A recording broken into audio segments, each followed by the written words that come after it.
So what is up, amigos? Hope you're doing awesome. My name is Maddie and welcome back to my channel. There's a reason why some films hit you straight in the heart while others feel like stage performances, even when both claim to address injustice and oppression. Why is it that Bollywood, the biggest film industry in India, struggles so hard to tell stories that feel raw, rooted, and honest? Why does it repeatedly borrow from the South to talk about pain that exists in its own backyard? Dhadak 2 is one such example. It loudly claims to speak for the marginalized, but quietly forgets to make us believe it. It wants to be angry, but the rage feels rehearsed. It wants to be grounded, but never touches the earth. And then you have a film like Stolen, quiet, unassuming, but devastating in its simplicity and truth. So today, let's talk about why Dhadak 2, despite its intentions, ends up being a hollow echo of a far more honest film, and how Stolen shows what powerful Hindi cinema can look like when it's rooted in lived experience.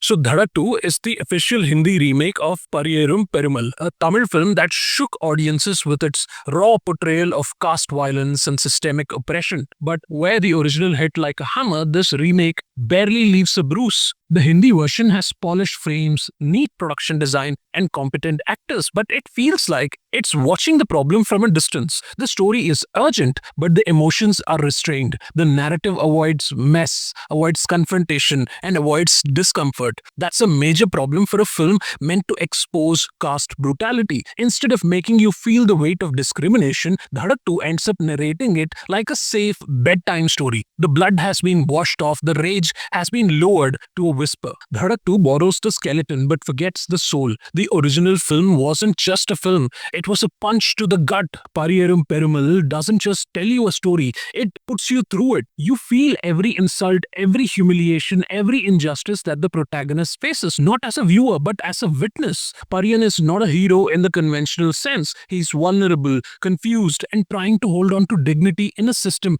designed to strip it from him. The brilliance of Selvaraj's direction lies in how caste violence is shown as routine, casual, unspoken, and deeply embedded in everyday behavior. It's not dramatic, it's quiet, and that's what makes it horrifying. Santosh Narayan's music doesn't decorate the film, it deepens it. The dog, the silence, the aching stares, they don't entertain, they haunt you. Pariyerum Perumal was never trying to win hearts, it was trying to disturb them. It worked because it came from lived experience. That authenticity cannot be fake. This is where Dhadak 2 stumbles hard. It wants to recreate the storm but only ends up making ripples. It sanitizes caste pain instead of confronting it. It tries to present rage without the mess and injustice without the chaos. You watch the struggle, but you don't feel the sting. You hear the message, but not the weight. The film is too clean to be angry, too polite to be political, and the result is a story that should shake you, but only manages to gently inform. It's a missed opportunity not because the makers didn't care, but because they were too cautious to commit fully. The soul of Pariyerum Perumal demanded discomfort. Dhadak 2 avoids it. Audiences today are not waiting to be impressed. They're waiting to be moved.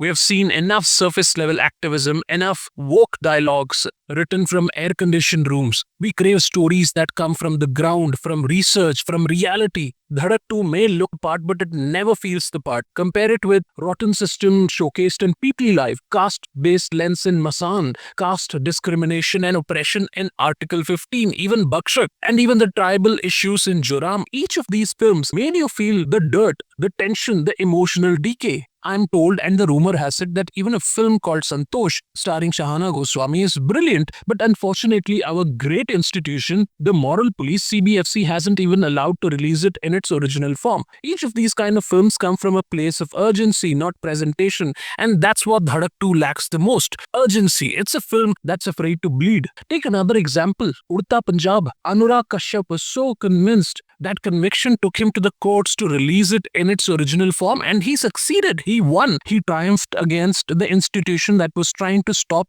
telling the truth. That's the kind of conviction you need. So here we are again asking the same question. When will Bollywood stop borrowing? When will it start listening to the land it comes from, to the people whose stories deserve to be told in its raw and unfiltered form. Dhadak 2 isn't a terrible film, but it's a scared one. It's scared of truth, scared of silence, scared of dirt. And when you are scared of the very things you're trying to portray, you can't make a film that matters. On the other hand, Stolen and other films that I mentioned about doesn't just matter, it burns. It shows us that great Hindi cinema is still possible when it's honest, grounded, and unafraid. The tools are here, the talent is here, the pain is certainly here. What's missing is the will to see it clearly. Until Bollywood finds that courage, we'll keep getting films like Dhadak 2, films that want to roar but only end up whispering. Thank you for watching us today. If you liked this honest take, do like and share. Subscribe to the channel for more such honest, unfiltered content. Take care, stay awesome, and bye-bye.